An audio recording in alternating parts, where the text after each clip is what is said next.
Hi hello ನಮಸ್ಕಾರ, welcome back again my YouTube channel. ಇವತ್ತು ಕನ್ನಡ ವ್ಯಾಕರಣ ಮುಂದುವರಿದ ಭಾಗವನ್ನು ನಾನು ಈ ದಿನ ಪ್ರಾರಂಭಿಸ್ತಾ ಇದ್ದೀನಿ. ಲಾಸ್ಟ್ ವಿಡಿಯೋದಲ್ಲಿ ಗ್ರಾಮರ್ ಬಗ್ಗೆ ಹೇಳಿದರೆ ಅದೇ ಗ್ರಾಮರ್ನ ಕಂಟಿನ್ಯೂ ಮಾಡ್ತಾ ಇದ್ದೀನಿ. ವ್ಯಂಜನ, ಹ್ರಸ್ವ ಸ್ವರ, ದೀರ್ಘ ಸ್ವರ ಇದೆಲ್ಲವನ್ನು ಈ ವಿಡಿಯೋದಲ್ಲಿ ನೋಡ್ತಾ ಹೋಗೋಣ. ಬನ್ನಿ, ಆಗಿದ್ದರೆ ಇವತ್ತಿನ ತರಗತಿಯನ್ನು ಪ್ರಾರಂಭಿಸೋಣ.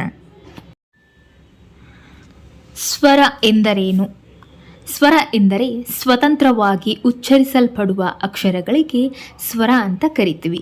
ಹಾಗಿದ್ರೆ ಯಾವುವು ಸ್ವರ ಅನ್ನೋದಾದರೆ ಅ, ಆ, ಇ, ಈ, ಉ, ಊ, ರು, ಎ, ಐ, ಓ, ಔ ಇದಿಷ್ಟು ಸ್ವರಗಳು.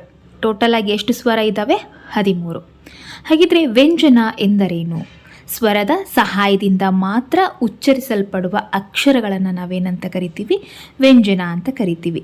ಕ ಕ ಗ ಗಯ್ಯ, ಚ ಛ ಜ ಜಯ್ಯ, ಟ ಟ ಡ ಡಣ್ಣ, ತ ತ ದ ದನ್ನ, ಪ ಪ ಬ ಬ ಮ ಇವಿಷ್ಟು ವರ್ಗೀಯ ವ್ಯಂಜನ ಅಲ್ವಾ? ಇವಿಷ್ಟು ವರ್ಗೀಯ ವ್ಯಂಜನ ಎಷ್ಟಿದಾವೆ? 25. ಇದರಲ್ಲಿ ಅವರ್ಗೀಯ ವ್ಯಂಜನ ಬೇರೆಯಾಗಿವೆ.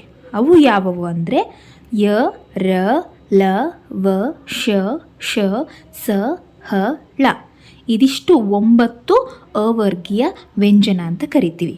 ಸೊ ಹಾಗಿದ್ರೆ ಟೋಟಲ್ ಆಗಿ ವ್ಯಂಜನ ಎಷ್ಟಿದ್ದಾವೆ? 34. ಅದರಲ್ಲಿ ವರ್ಗೀಯ ವ್ಯಂಜನ ಎಷ್ಟು ಅಂತ ಕೇಳಿದರೆ ಏನು ಹೇಳ್ತೀರಾ? 25. ಅವರ್ಗೀಯ ವ್ಯಂಜನ ಎಷ್ಟಿದ್ದಾವೆ ಅಂತ ಕೇಳಿದರೆ ಏನು ಹೇಳ್ತೀರಾ? 9. ಯಾವುವು ಅಂತಂದರೆ ಯ, ರ, ಲ, ವ, ಶ, ಶ, ಸ, ಹ, ಳ ಇದಿಷ್ಟು ಅವರ್ಗೀಯ ವ್ಯಂಜನ. ಓಕೆ, ನೆಕ್ಸ್ಟ್ ನೋಡೋದಾದರೆ ನೆಕ್ಸ್ಟ್ ನಿಮಗೆ ಹ್ರಸ್ವ ಸ್ವರ ಅಂತ ಕೇಳ್ತಾರೆ.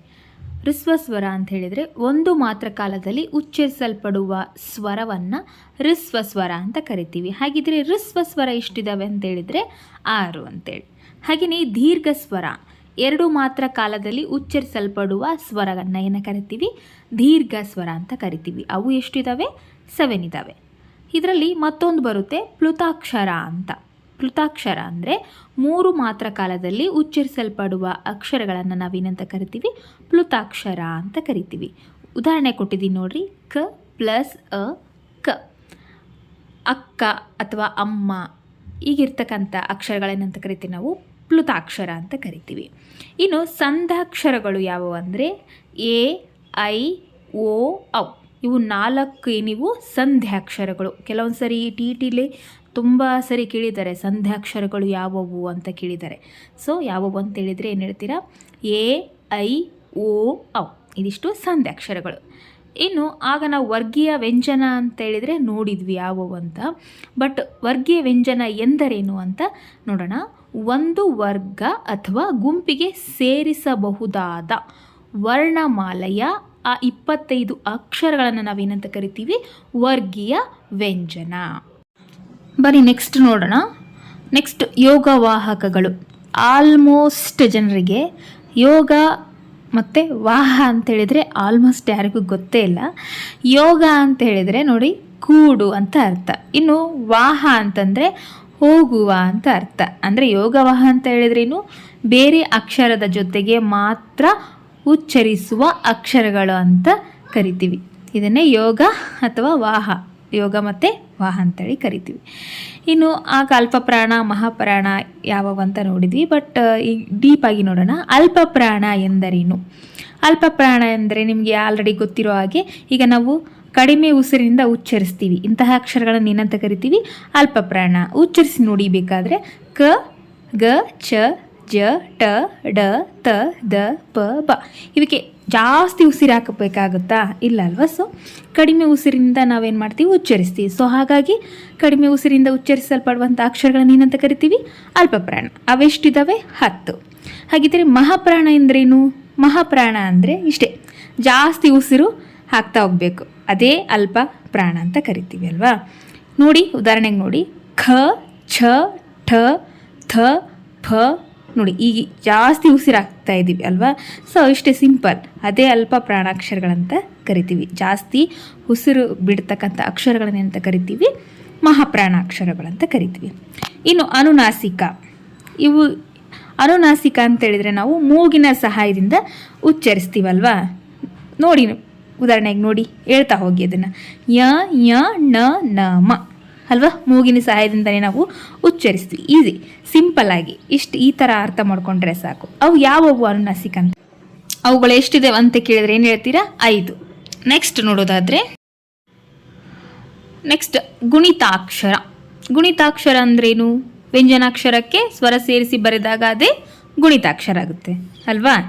ನೆಕ್ಸ್ಟ್ ಸಂಯುಕ್ತಾಕ್ಷರ. ಇದು ತುಂಬಾ ಇಂಪಾರ್ಟೆಂಟ್ ನೋಡಿ. ಸುಮಾರು ಸರ್ತಿ GPSTR, HSTR, TETಗಂತೂ ತುಂಬ ಸರಿ ಕೇಳಿದ್ದಾರೆ. ಒಂದು ಅಕ್ಷರ ಕೊಡೋದು, ಇದು ಸಜಾತಿನ, ವಿಜಾತಿನ, ಸಂಯುಕ್ತಾಕ್ಷರನ ಅಂತ ಹೇಳಿ ತುಂಬ ಸರಿ ಕೇಳಿದ್ದಾರೆ. ಸೊ ಇದನ್ನು ಸ್ವಲ್ಪ ನೀಟಾಗಿ ಕೇಳಿಸ್ಕೊಳ್ಳಿ. ಸಂಯುಕ್ತಾಕ್ಷರ ಎಂದರೆ 2-3 ವ್ಯಂಜನಗಳು ಸ್ವರದೊಂದಿಗೆ ಸೇರಿದಾಗ ಅವು ಏನಾಗ್ತವೆ? ಸಂಯುಕ್ತಾಕ್ಷರಗಳಾಗುತ್ತವೆ. ಉದಾಹರಣೆಗೆ ಇಲ್ಲಿ ನೋಡಿ, ಸ ಪ್ಲಸ್ ತ ಪ್ಲಸ್ ರ ಪ್ಲಸ್ ಅ, ಇದಿಷ್ಟು ಸೇರಿಸಿ ಏನಾಯಿತು? ಸ್ತ್ರ. ಸ್ತ್ರ ಅನ್ನೋದು ಹೇಗೆ ಬಂತು? ಸ ಪ್ಲಸ್ ತ ಪ್ಲಸ್ ರ ಪ್ಲಸ್ ಅ, ಇಷ್ಟು ಅಕ್ಷರಗಳಿಂದ ಕೂಡಿ ಏನಾಯ್ತದು? ಸ್ತ್ರ ಆಯಿತು ಅಲ್ವಾ. ಅದೇ ರೀತಿ ಯಕ್ಕೆ ಯ ಒತ್ತಕ್ಷರ ಬಂದಿದೆ. ಹೇಗೆ ಬರೆಯೋದು ಇದನ್ನು?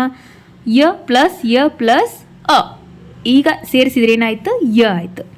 ಸೊ ಒತ್ತಕ್ಷರಗಳಿರ್ತವೆ, ಸಜಾತಿಗಿರ್ಬೋದು, ವಿಜಾತಿ ಆಗಿರ್ಬೋದು, ಅದಕ್ಕೆ ಒತ್ತಕ್ಷರ ಇರುತ್ತೆ. ಅದನ್ನು ನಾವೇನಂತ ಕರಿತೀವಿ? ಸಂಯುಕ್ತಾಕ್ಷರ ಅಂತ ಕರಿತೀವಿ. ಈ ಸಂಯುಕ್ತಾಕ್ಷರದಲ್ಲಿಯೇ 2 ವಿಧ. ಒಂದು ಸಜಾತಿ ಒತ್ತಕ್ಷರ, ವಿಜಾತಿ ಒತ್ತಕ್ಷರ. ಇನ್ನು ಸಜಾತಿ ಒತ್ತಕ್ಷರ ಹೇಗೆ ಅನ್ನೋದನ್ನು ನೋಡೋಣವಾ. ಒಂದೇ ಜಾತಿಯ ವ್ಯಂಜನಗಳು ಸೇರಿ ಆಗುವ ಅಕ್ಷರ. ಹೇಗೆ ಅಂತಂದರೆ ಇಲ್ಲಿ ನೋಡಿ, ಉದಾಹರಣೆಗೆ ಅಣ್ಣ, ಅಮ್ಮ ಮತ್ತು ಅಕ್ಕ. ಇಲ್ಲಿ ನೋಡಿ, ಅಣ್ಣ ಅಂತ ಇದೆ, ಇಲ್ಲಿ ಒತ್ತಕ್ಷರ ಬೇರೆ ಇದು ಇದೆಯಾ? ಅಣ್ಣ ಅನ್ನೋದಕ್ಕೆ ಣಕ್ಕೆ ಣ ಒತ್ತೇ ಬಂದಿದೆ. ಸೊ ಇದೇನಾಯಿತು? ಸಜಾತಿ ಒತ್ತಕ್ಷರ. ಇನ್ನು ಅಮ್ಮ ಅಂತ ಹೇಳಿದರೆ ಮಕ್ಕೆ ಮ ಒತ್ತೇ ಬಂದಿದೆ. ಸೊ ಅದೇನಾಯಿತು? ಸಜಾತಿ. ಇನ್ನು ಅಕ್ಕ, ಕಕ್ಕೆ ಕ ಒತ್ತೇ ಬಂದಿದೆ.